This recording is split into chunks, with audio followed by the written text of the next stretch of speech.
father and a grandfather, I know that there is a general sense of anxiety in our nation at the moment. The Ghanaian people are anxious about the economy, the cost of living, income levels, jobs for young people, and even about issues on which we all thought we had achieved a national consensus. When some amongst us are raising questions about the certainties on which we are building the state, it is not surprising that worries about the stability of the government would become cause for heightened tension in the nation. Mr. Speaker, 2 years ago to the day, we were in the midst of a lockdown in the main metropolitan centers of our country. We were truly in the midst of the unknown. It took a while before it even got a name, but a pandemic it was. And the only certainty about it was that nobody knew very much about it. The scientists, the health experts, and the World Health Organization were all united in their view that the virus would cause a lot of devastation.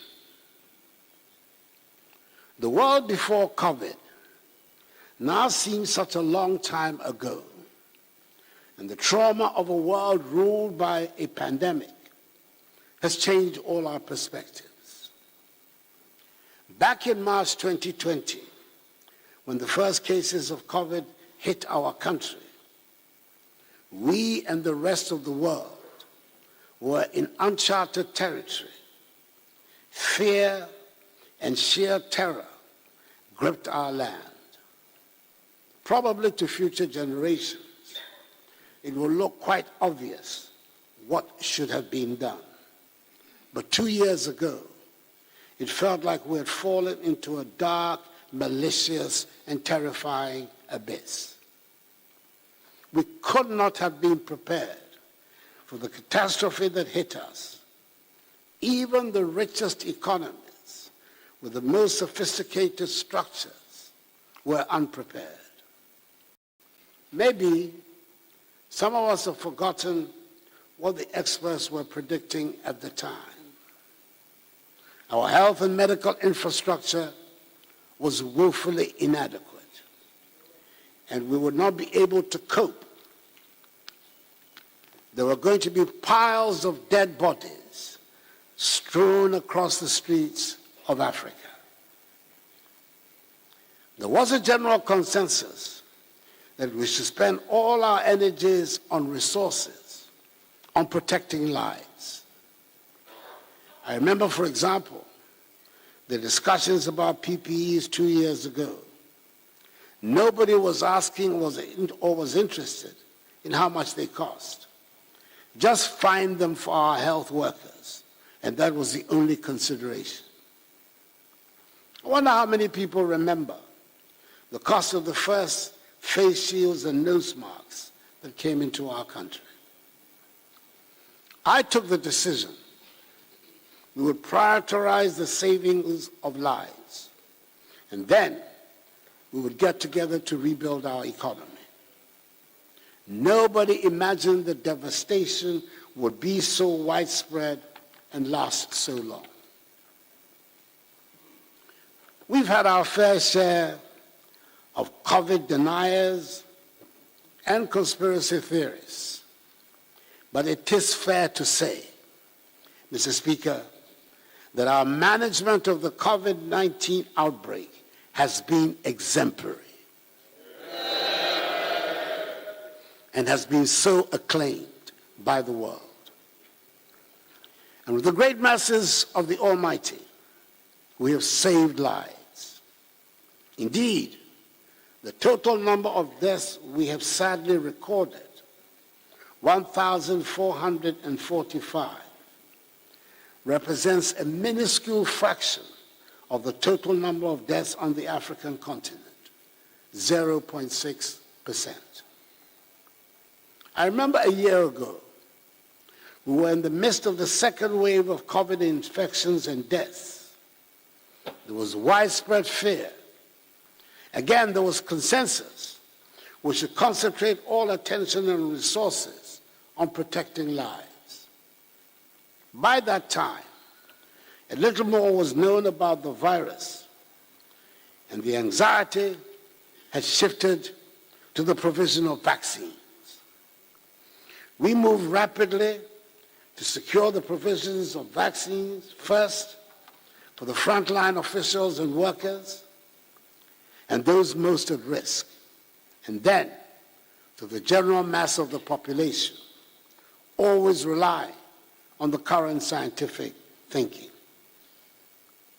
We had to learn some very hard lessons, and our belief in the need for self-sufficiency was reinforced when vaccine nationalism was played out blatantly by the rich and powerful countries.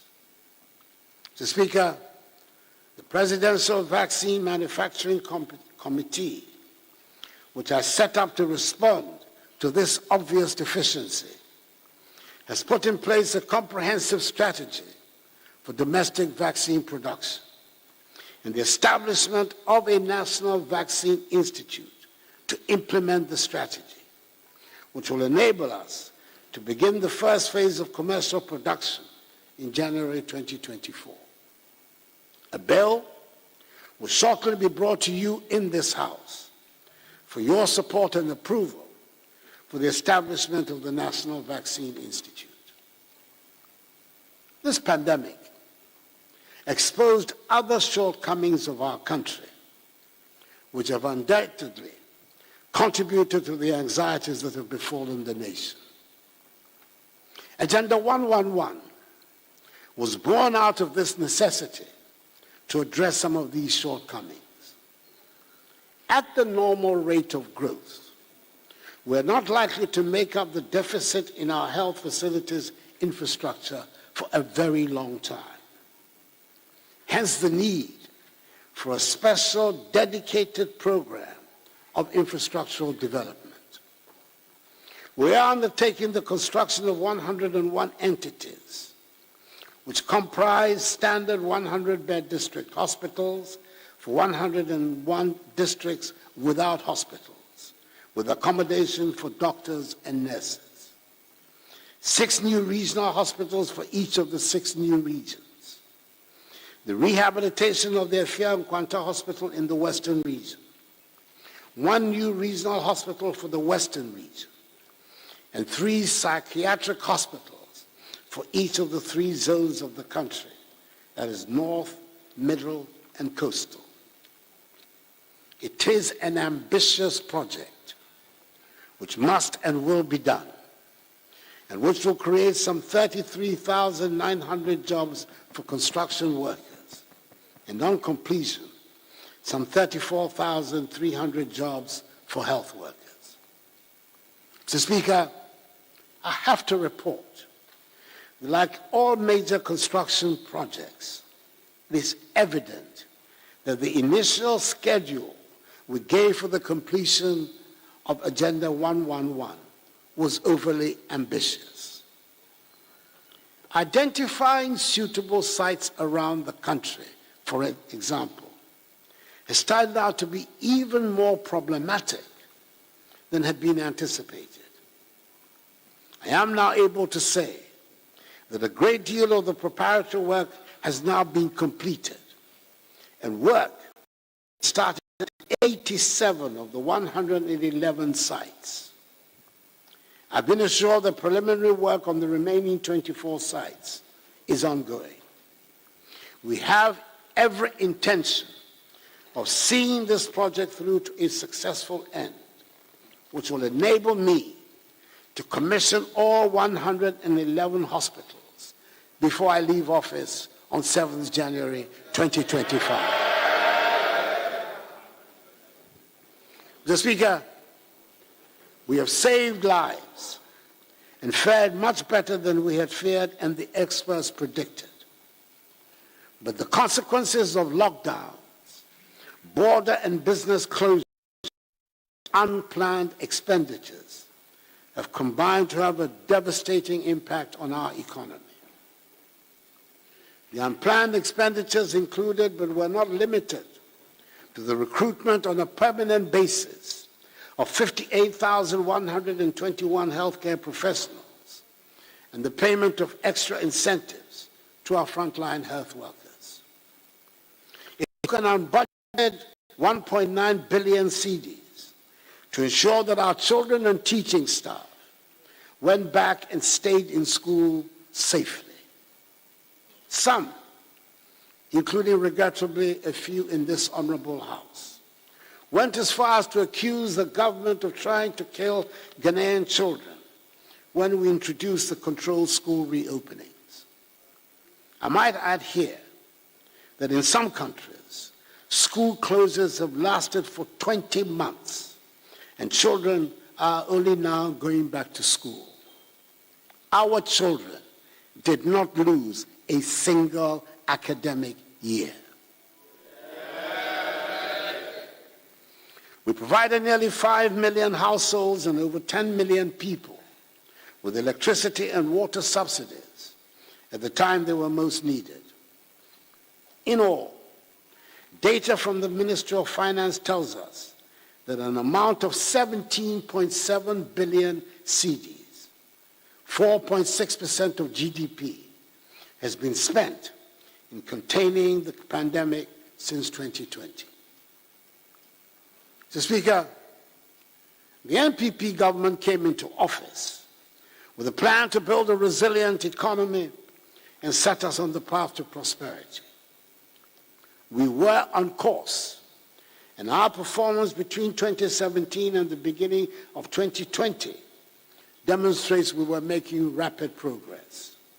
Indeed, in 2017, 2018, and 2019, we recorded average annual GDP growth rates of 7%, making us one of the fastest growing economies in the world. We grew the economy from the cedi equivalent of 54 billion United States dollars at the end of 2016 to the cedi equivalent of 72 billion United States dollars in 2020, a 33% increase. Then COVID arrived.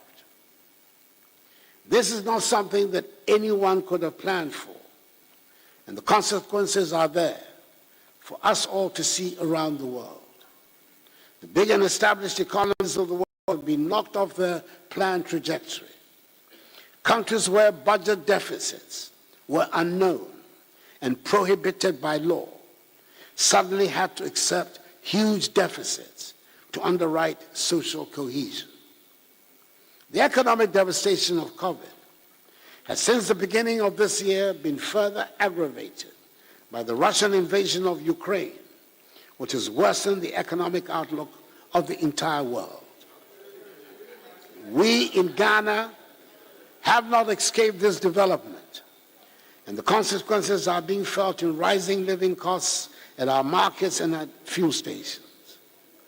The terrible events in Ukraine have a direct impact on our lives here in Ghana. Mr. Speaker, 30% of our wheat flour and fertilizer imports come from Russia. 60% of iron rods and other metal sheets are imported from the Ukraine. And almost 20% of Ghana's manganese is shipped to the Ukraine. The bombs might be dropping on cities half a world away, but they are hitting our pockets here in Ghana. Even so, we have managed to ensure that fuel supplies have not been disrupted, unlike in several other parts of the world. Last week, the Minister for Finance spelled out in detail to the country the economic and fiscal difficulties we face, and the raft of measures we're introducing to bring relief and restore us to economic growth. The measures that have been announced by the Minister for Finance are meant to demonstrate that we are where that we are in difficult times and we are addressing the situation. The belt-tightening measures being set for members of the executive have been elaborated within this context. And I'm hoping that you're going to join us in this undertaking. This government remains alive to its responsibilities to the Ghanaian people. The difficulties of the time notwithstanding, we intend to continue to grow this economy and bring prosperity. That will only happen when we continue to invest in the future. Our children will continue to be educated and be equipped to run a modern and digitalized economy. The free SHS and free TVET are the best vehicles we have devised to take us to the realization of our goal of an educated and skilled workforce. The computerized school placement system is currently ongoing, and the latest batch of JHS students will soon embark on their free SHS and free TVET education.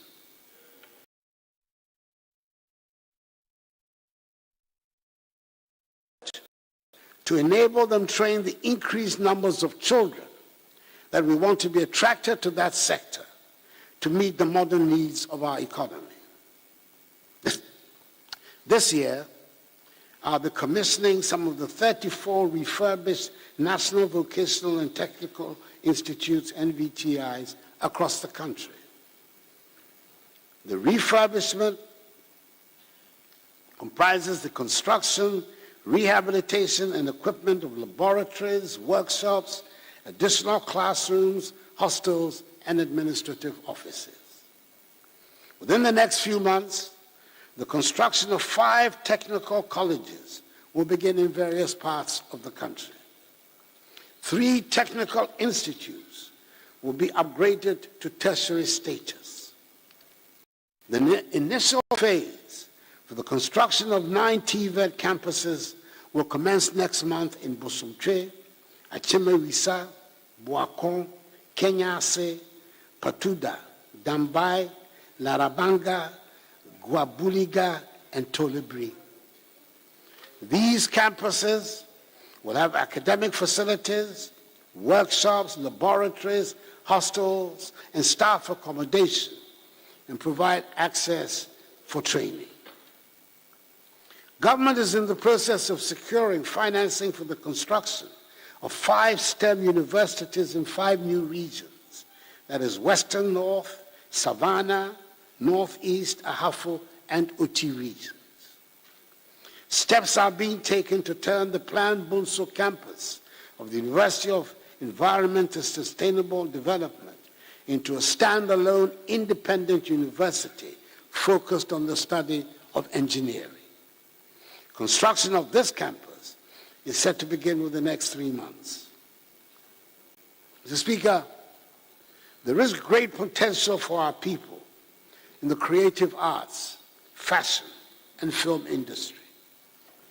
We want to unleash the creativity, enterprise, and innovation of our youth by giving them education and skills training in the creative arts. The Creative Arts Senior High School in Kwadaso in Kumasi, whose construction is currently 70% complete, will serve as a beacon for many young and talented people seeking a fulfilling career in this field. Mr. Speaker, I recall with nostalgia the end of year 2019, just before the onset of COVID, when the world came to Ghana in that December to remember. And we were the happy place to be at the end of our year of return. Ghana continues to lead the push for African Renaissance through the decade-long Beyond the Return project. The December in Ghana component of this project has positioned Ghana as the destination to visit every December.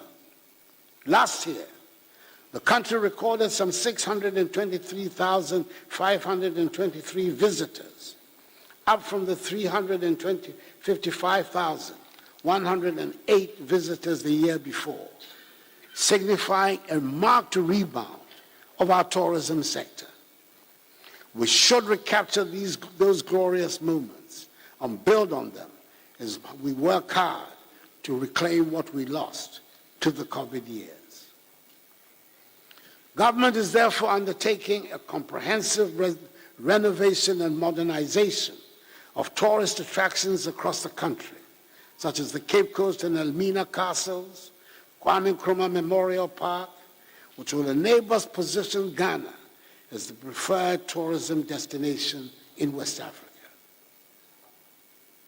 Mr. Speaker, government is determined to make our country the place where hard work pays good dividends. We've made substantial investments in the agriculture sector. For example, because we recognize this is where a substantial number of our people make a living. The successes of the program for planting for food and jobs have transformed the lives of many farmers around the country. I'm glad to announce that the Tono irrigation dam has been fully rehabilitated and is back to life and fully operational, and is serving the needs of many farmers in the areas around them. The result of significant investment by my government in the Ghana Commercial Agriculture Project has resulted in the availability of a total of 13,190 hectares of additional irrigable land through the rehabilitation of Tono, Pong, Left Bank, and Pong irrigation schemes for rice and vegetable cultivation. Immediate benefits arising from the scheme include improved rice yields, increasing from 4.5 tons per hectare to 5.5 tons per hectare, leading to increased production and growth in farm incomes. This has benefited some 14,264 smallholder beneficiaries directly, creating some 40,000 jobs along several value chain activities generated from the irrigation schemes. In particular, at the Pong Left Bank irrigation project, government through the Ministry of Food and Agriculture has recently engaged 9 large-scale investors in addition to smallholder farmers at the Pong Left irrigation project, who will be producing rice, maize, and vegetables on 1,300 hectares using modern production technologies to achieve improved productivity and production within the next 3 months. Government has also invested in the vegetable sector through the Ghana Peri-Urban Vegetable Value Chain Project. We provided irrigation infrastructure covering a total of 541 hectares, which directly impacts vegetable farmers in the greater Accra region. In addition to these farmers, we've also provided inputs and technical support to vegetable farmers at Hikpo in the Volta region and Asokwa in the Ashanti region. The project has provided off-taker arrangements for both domestic and international markets. The construction of 80 warehouses with a combined storage capacity of 80,000 metric tons has been completed, and their entry into the food production chain is offering better protection to the harvest of farmers. There is no doubt that for the vigorous interventions we have made in agriculture in the past 5 years, which have made us more self-reliant in our food needs, our country would have been at much greater risk as the fallout from the dramatic worldwide increases in freight charges hit prices in our markets and on our supermarket shelves. Mr. Speaker, the cocoa industry has marked a lot of interesting and far-reaching achievements this past year, including producing 1,047,385 tons, the highest ever recorded in Ghana's history. Together with our counterparts in Côte d'Ivoire, we have addressed the inequalities in the international marketing system of cocoa by paying a living income differential of 400 United States dollars per ton of cocoa to our farmers. This is a remarkable initiative that cushions the income of the Ghanaian cocoa farmer, the backbone of our economy. I want to draw attention to one other innovation in the industry that appears to be a small item. A non-adjustable electronic weighing scale has been introduced for the purchase of cocoa from our cocoa farmers. This scale, which was introduced at the start of the cocoa season in October, has been approved by the Ghana Standards Authority. It cannot be tampered with by purchasers. Not many people outside the cocoa industry will realize the significance of the introduction of this little bit of technology. But it brings to an end one of the main sources of distrust between cocoa farmers and officialdom. The age-old belief and suspicion that cocoa farmers are being cheated by tampering with the weighing machines has come to an end. The same use of technology to attract more young people into agriculture is continuing with the training of 537 youth in the production of high-value vegetables using greenhouse technology. 190 of them have been on an 11-month internship in Israel, and they are back with a lot of enthusiasm. We are expecting great things from them. Indeed, Mr. Speaker, we're expecting greater things from the greater use of technology and the digitalization of our economy as a whole. I'm happy to report that the National Identification Card, the Ghana card, has finally been integrated into our everyday lives as a cradle-to-grave necessity. Never again will it be that someone born in this country will live a full life, die and be buried without any record of his or her existence. The operations of the birth and death registry are finally being digitized to make sure the documents issued from that department are accorded the respect they should have. Every child born in this country will be registered, and the date of birth registered will remain your date of birth throughout your life.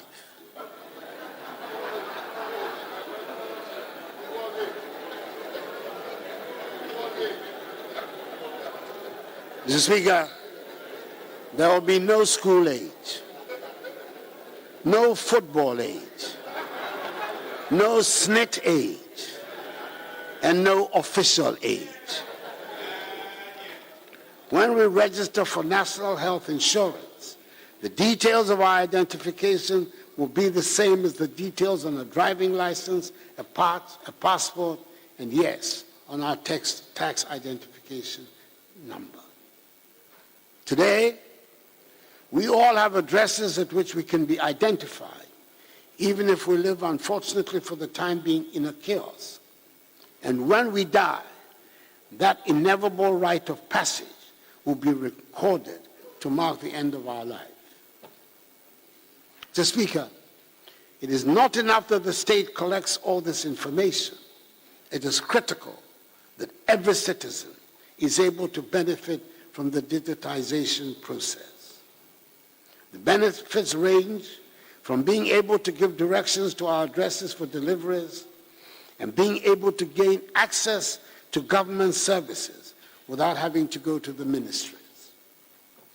The Rural Telephony Project, being undertaken by GIFEC, is working to fill the void created by the telephone operators inability or unwillingness to extend their services to areas they deem uneconomical to operate.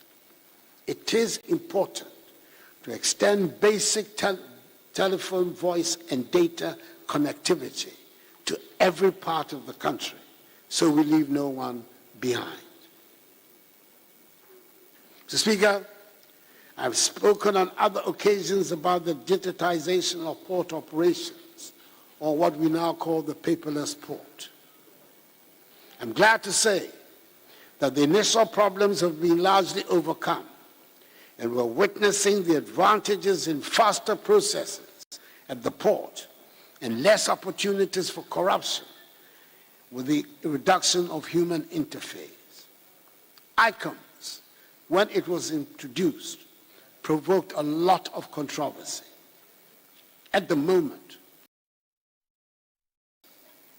indeed, customs revenue prior to the implementation of ICOMS for the period June 19 to May 20 stood at 11.5 billion cedis. Between June 2020, the start of ICOMS, and May 2021, teething challenges, ill-considered propaganda, and the impact of COVID-19 on global trade, customs revenue increased by 27.6% to 14.36 billion cedis. Indeed, customs revenue for 2021 stood at 16.8 billion cedis, as opposed to 20.3 billion cedis in 2019, when ICOMS had not been implemented. The digitization of hospital records has started through the Gateway Patient Management System. We started with the teaching hospitals, and we plan to work in a phased approach to cover every health facility in Ghana. I'm sure this will be a welcome innovation for all. We have learned the very hard way. The first step to prosperity in Africa is for our countries to trade among each other. It is the reason we campaign for and supported and proudly host the Continental Office of the AFCFTA. Trading under the African Continental Free Trade Agreement officially commenced on 1st January 2021, and Ghana was the first country in Africa to establish custom procedure codes to facilitate trading under the AFCFTA. We've established a national AFCFTA coordination office to facilitate activities. We have high hopes that the AFCFTA office, which we proudly host, will bring urgency to growing trade amongst the African states. Possibly, and probably, the most significant steps towards making this African trade possible was taken in Accra a few weeks ago with the launch of PAPS. This is a leading-edge technology connecting African banks, payment service providers, and other financial market intermediaries to enable instant and secure payments between African countries. It means a trader in Ghana can order supplies in Kenya with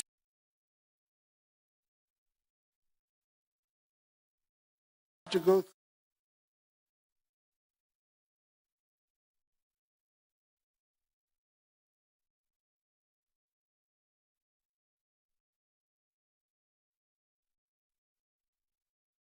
provide operational efficiencies to open up vast economic opportunities for all stakeholders. It means we have a simplified process that reduces the costs and complexities of foreign exchange for cross-border transactions between African markets and enables innovation in cross-border trade and access to new African markets. Mr. Speaker, if we campaign so hard for the opening up of trading among African states, we had better have something to sell. I'm glad to report that despite the adverse effects of the COVID-19 pandemic on firm-level production and productivity, as well as the disruption in global supply chains, the manufacturing subsector showed significant recovery last year.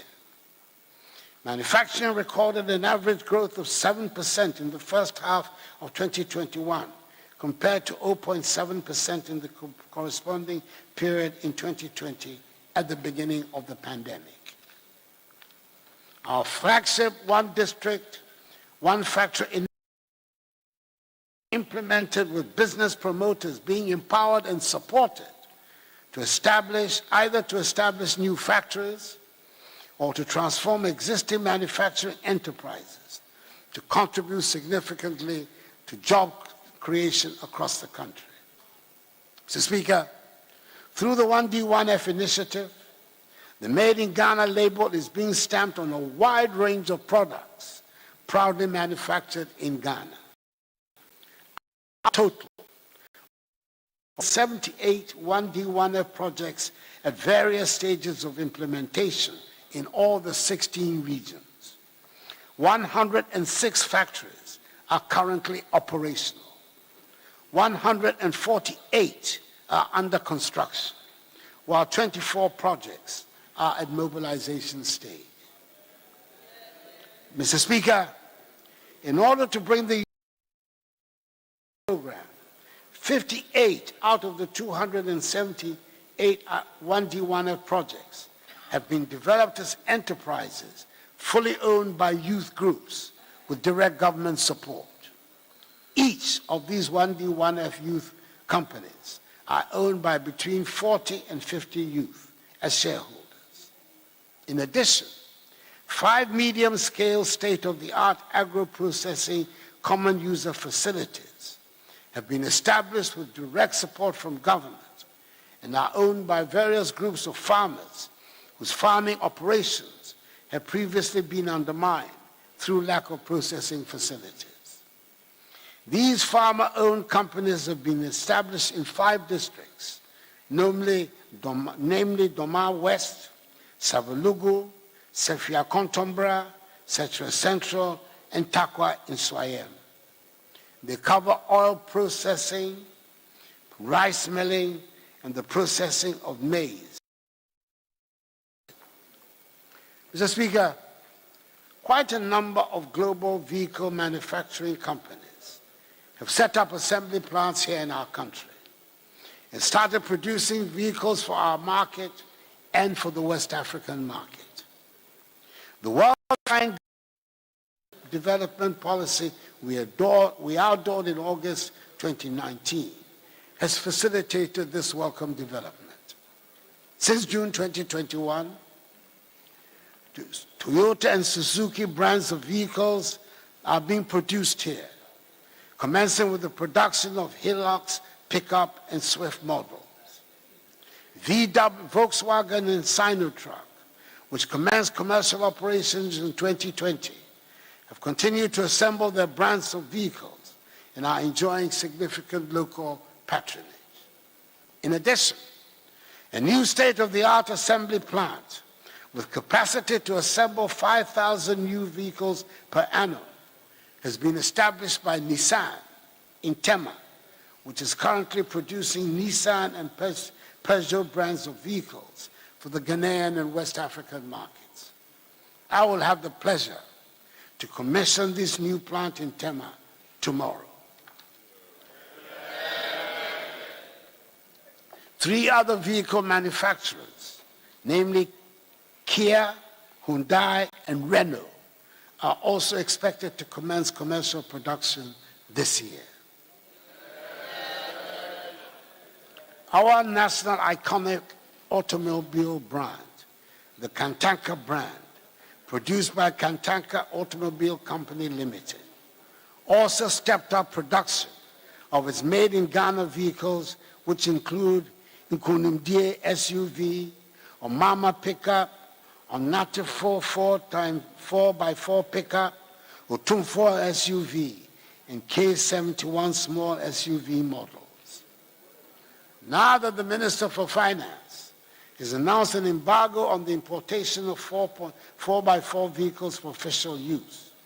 I hope the local assembly plants will take full advantage of the opportunity, especially since government is continuing with its policy of giving first priority to locally assembled vehicles in respect of all publicly financed procurement of vehicles. Mr. Speaker, we have proof beyond the education, agriculture, and manufacturing sectors. We have been using state revenue to expand infrastructure across other sectors and improve lives. For the first time in our history, we are doing something about the infrastructure needs of the judiciary on a major scale. The courthouse is an element of the architecture of a state dedicated to the promotion of the rule of law. And yet, there are large areas of our country that are not served by any court, and people have to travel long distances to access the services of a court.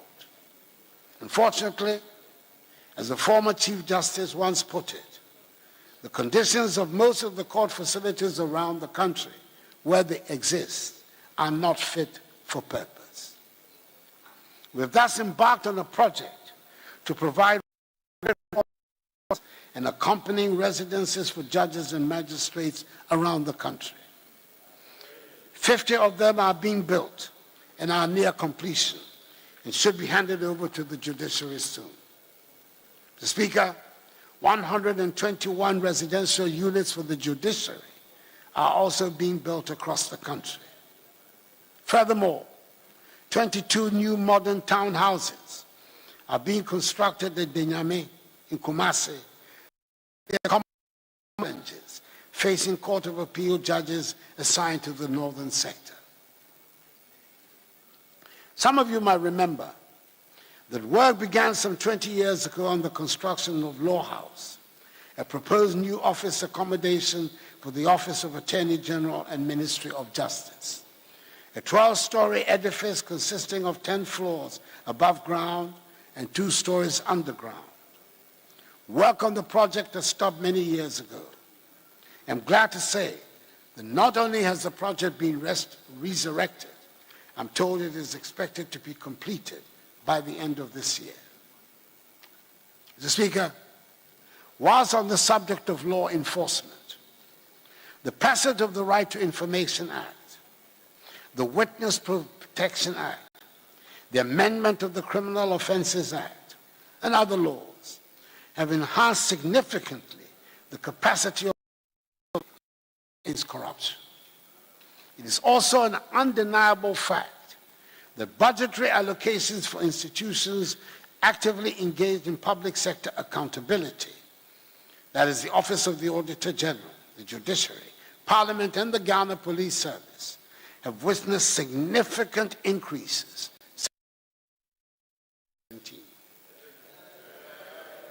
Furthermore, we now have a new special prosecutor who appears to have all the wherewithal necessary to exercise vigorously the prerogatives of his office. Mr. Speaker, it is in the road sector that we have registered the greatest infrastructure achievement. I know that the word unprecedented is often used with careless abandon in our public discourse, but I use it carefully and purposefully. In the 5 years of my government, so far, more roads have been built, improved, and upgraded than at any equivalent period under any government in the history of Ghana. Some 10,885 kilometers of new roads have been constructed in these 5 years. Let me mention, Mr. Speaker, that yesterday it was my honor and great pleasure to have commissioned the Tamale interchange.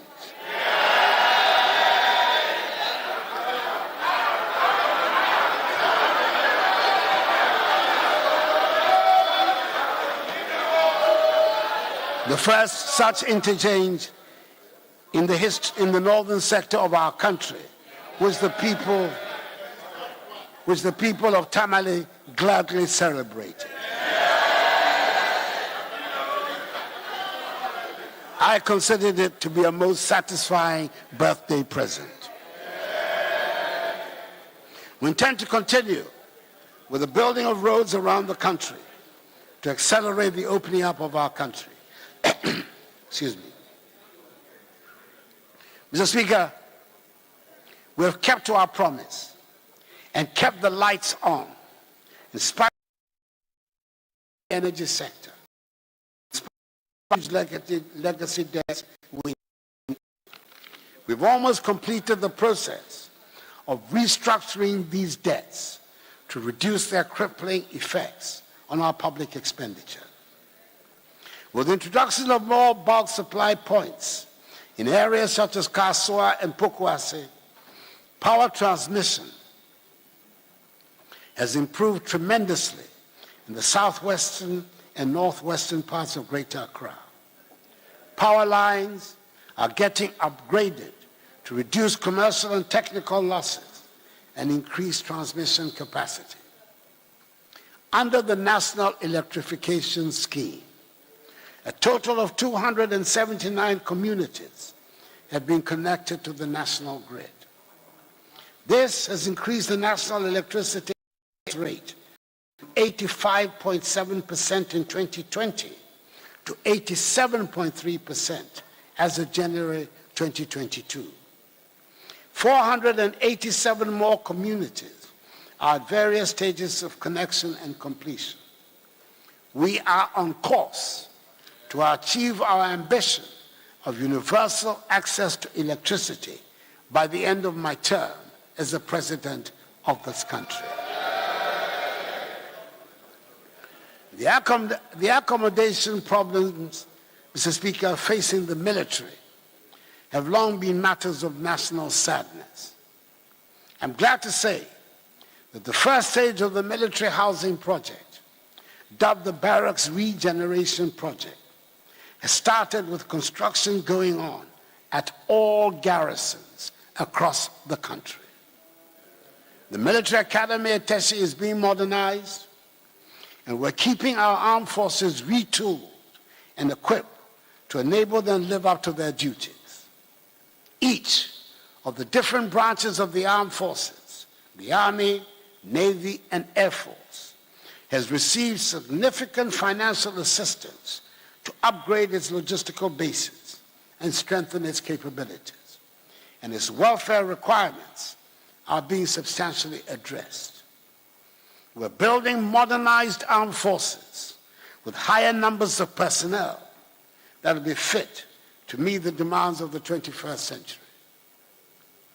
The protection of our borders puts extra burden on the military, especially since there's increased terrorist activity in the region and instability in many of our neighboring countries.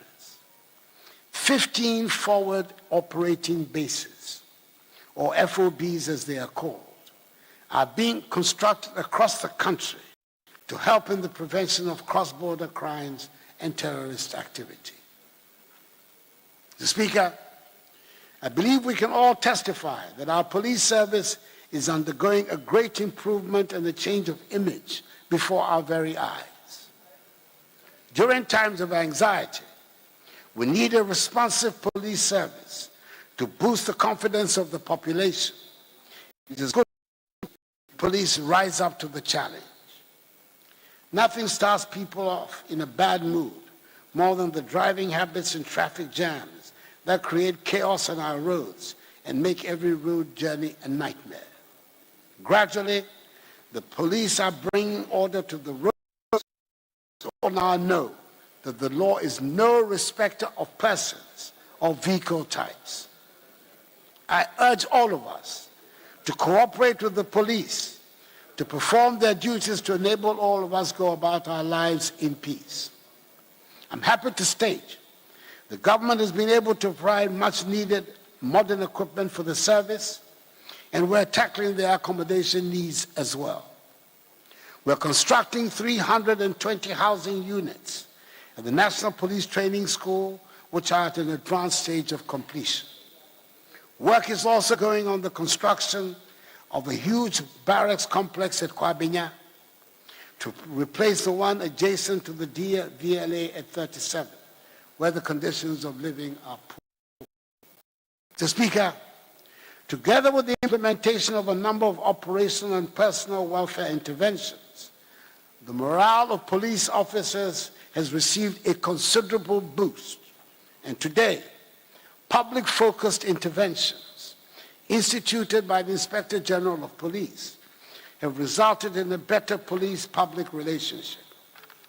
The police service is gradually regaining the trust and confidence of the public under the leadership of its new Inspector General of Police. Mr. Speaker,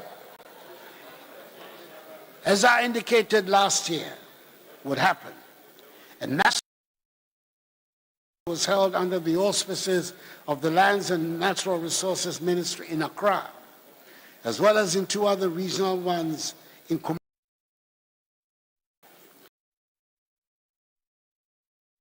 all citizens was required to make something work. It is in the battle to end illegal mining and restore our lands and water bodies back to health. We have declared river bodies and forest reserves as red zones for mining. We've suspended the issuance of all prospecting, exploration, and reconnaissance licenses for minerals in forest reserves. Launched Operation Halt 2 to help rid our water bodies and forest reserves of illegal miners. Revamped the community mining scheme as more sustainable and greener safeguards to replace illegal mining. What we need above all is the buy-in of all citizens to recognize that the degradation of the lands and water bodies by the illegal mining practices affect each one of us, and which all should take an interest to stop those involved. Let me use this platform to extend again the condolences of the nation to the victims of the Apiache explosion. The response to the disaster of the public and the organs of state was highly commendable.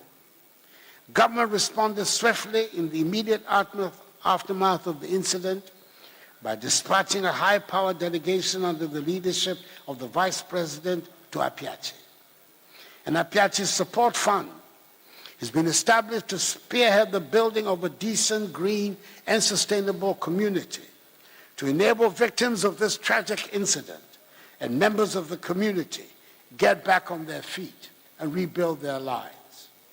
As rising out of this incident, government will ensure that the health and safety policies of the mining industry are in accordance with international best practices. Mr. Speaker, the Green Ghana Day last year was a great success, as many people turned out to join in the exercise to plant trees. I urge all of us to continue to take care of what we planted to make sure that the 7 million seeds we planted, i.e. 2 million more than the original target of 5 million, become fully grown trees. And please, join in the Ghana Green Day when it comes along on 10th June, the designated Green Ghana Day for this year, when we seek to plant 20 million trees. That is a 4-fold increase over the 2021 target of 5 million. Mr. Speaker, you would recollect that in my message to Parliament last year, I indicated the government is collaborating with the private sector to establish 14 medical waste treatment facilities and commence the construction of 16 integrated recycling and compositing plants across the country to help address once and for all the safe disposal of medical and municipal solid waste. I'm happy to inform the House that these facilities and plants are at various levels of completion and will be completed by the end of this year. Mr. Speaker, As part of government's Water for All program, several water systems have been initiated and at our various stages of completion. The import of the program is to ensure that each region will benefit from at least one water supply project. Phases 1 and 2 of the Upper East Region Water Supply Project have been completed and will be commissioned soon. Contractors are on site working on the water projects in Ketaa and Sunyani, and preparatory works are ongoing on the Yendi, Damango, Tamale, and Sekandi Takrady water projects. Mr. Speaker, towards addressing the housing needs of Ghanaians, government has developed a new affordable housing program, with the state now playing the role of facilitator through the provision of land, infrastructure services, and tax incentives and exemptions to subsidize the cost of construction of the housing units to reduce their prices. In furtherance of this, preparatory works have commenced for the development of 2 designated sites at Pokwase Amasamai in the Greater Accra region and Dedesua in the Ashanti region, which are expected to deliver some 12,000 housing units. The long wait for decent and secure accommodation for public servants at the district levels will soon become a thing of the past.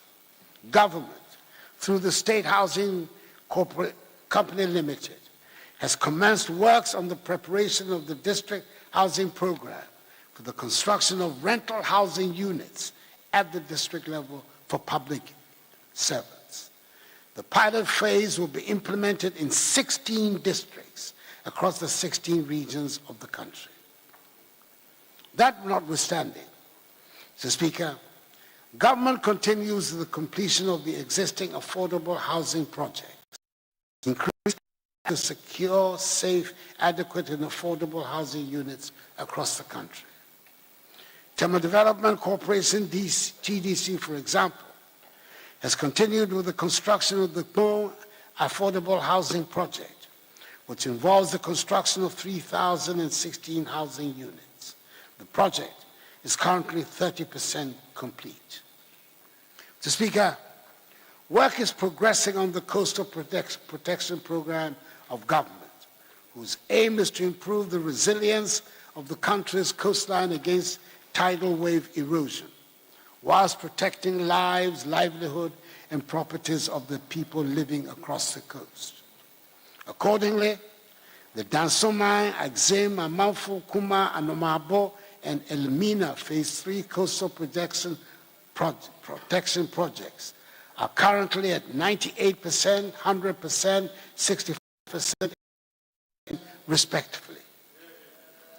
Other coastal protection projects are currently ongoing at Cape Coast, 72% complete, Discove, 38% complete, Commander, 85% complete, Abwazi Phase 2, 30%, and Ningo Pram Pram, 44%. In the medium term, government will commence works at Blekusu, Apam, Axim, La, and Teshi, Dansoma, Temanu Town, Anoga, and Takrady. Mr. Speaker, government's commitment to constructing a modern railway network in our country is gradually bearing fruit.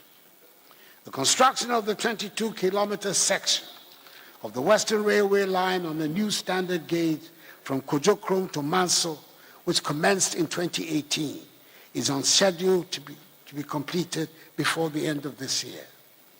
Ahead of its completion, government has secured the needed funding to continue the Western Railway Development Project for an additional 78 kilometers from Manso to Huni Valley. The project will also include the conversion of the dual gauge tracks between Takrady and Kojokrom from narrow gauge to standard gauge. Mr. Speaker, I'm grateful to this House for considering and approving a commercial contract and a facility agreement of some 439 million euros to finance the development of another section of the Western Line from Iduadin to Obuasi, covering a distance of 51 kilometers. A lot more attention will be paid this year towards securing additional resources to complete the development of the Western Line from Awaso to link with the bauxite deposits at Ninehi, which will facilitate the development of the Ghana Integrated Aluminum Development Corporation GIADEC project. Mr. Speaker, potentially one of the most decisive interventions of the 2022 budget has been the Youth Start program, which has been established to encourage the development of entrepreneurship amongst the youth. Coupled with an even greater systematic support for the private sector, which will be a priority of my second term, it represents a major pathway for the economic growth and transformation of our country and for the solution of unemployment. Mr. Speaker, I cannot purport to speak about the state of the nation without addressing some critical governance issues that have been in recent public discussions. Certain elements have attempted to advocate coups d'etats as the answer to the problems of the nation. We came through a long and tortuous journey to arrive at today's consensus on a multi-party democracy. But the last 29 years of our Fourth Republic have shown that this has been the most productive period since our independence. Both the major political parties of the country, the New Patriotic Party, NPP, and the National Democratic Congress, NDC, have made positive contributions to this development. There's work to be done on building our institutions, but our democracy is worth fighting for. It is up to us to find a way to accommodate each other and our differences to make things work for the benefit of the Ghanaian people. Mr. Speaker, it might also be well that coups d'etats have re-entered our discourse because of the turmoil in our neighborhood. The West African region is suddenly back in the international news headlines for all the wrong reasons. We're back again as the region of political instability and the place for coups. Long and bitter experience led ECOWAS to its current stance of zero intolerance for military coups. We in Ghana know the cost of instability. It leads to the exodus of our artisans and professionals and the emptying of teachers from our schools. Speaker, today, at every traffic light junction in our big towns and cities, you can see the results of instability in our neighborhood with the influx of refugees into our country. We should be unapologetic about campaigning for stable democratic governments in our region. We do not want to be an island of peace and stability in a region of turmoil. We do not aspire to be prosperous in the midst of want and poverty. We want a stable and prosperous Ghana in a stable and prosperous region.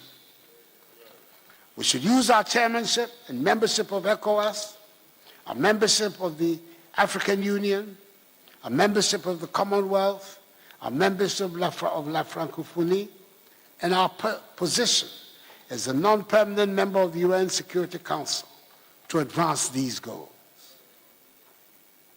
Mr. Speaker, taking into consideration the fact that COVID infection numbers have fallen dramatically, and on the advice of the National COVID Task Force, I announced on Sunday, 27th March, in the 28th update of the Fellow Ghanaians series, the lifting of most of the restrictions that we have had to endure for the past 2 years. As the health experts have advised, I hope we shall continue with some of the measures like the washing of hands and the enhanced hygiene protocols that have served us so well, even though they are no longer mandatory. I'm sure we're all very relieved that the wearing of masks is no longer mandatory and we can hug our loved ones. With the lifting of the COVID restrictions, I'm looking forward to renewed energy and enthusiasm as all workplaces reopen at full capacity. Mr. Speaker, despite the protracted and sometimes acrimonious nature of proceedings, I'm happy that the House has finally found it possible to pass the e-levy bill. I believe strongly the levy is going to make a significant contribution to revenue mobilization and the management of the national economy. And I want to thank members of the House for making this possible. Mr. Speaker, there are many problems that we have to overcome to get back to where we ought to be. I need your support. No president, no parliament, no government can undertake this task all by themselves. We need all Ghanaians to pull and push together. The road to recovery will be long and hard, but we have started on a good footing by accepting that we are in a difficult place and are taking the difficult decisions that will get us out. If anyone had ever had any doubts about the need for self-reliance, the point has now been forcibly drilled home to us. The pursuit of the Ghana Beyond Aid agenda is even more compelling now. I have no doubts whatever, Mr. Speaker, that we have it in us to build the Ghana of our dreams. I saw the spirit of togetherness and the willingness to help each other when COVID struck for each other. I saw the sense of enterprise and innovation of the Ghanaian. I saw our manufacturers quickly adapt their plans to produce sanitizers, and our tailors equally quickly displayed the innovation they had always been known for by turning face masks into fashion items. We have first-class health professionals, and they came into their own during the crisis, and we're providing the infrastructure to enhance the quality of their work. We have first-class teachers. They showed it when the pandemic struck and kept our children firmly to their books. The self-confidence of the Ghanaian is well-rooted. Let us, more than ever, hope ahead and face the future with courage, hope, and assurance. Let us recall our age-old Ghanaian values of hard work, enterprise, solidarity, dignity, and hospitality. Look around you, believe in Ghana, and be inspired by Ghana. We will bounce back together. The battle is the Lord's. May God bless us all in our homeland, Ghana, and make her great and strong. Mr. Speaker, I thank you for your attention.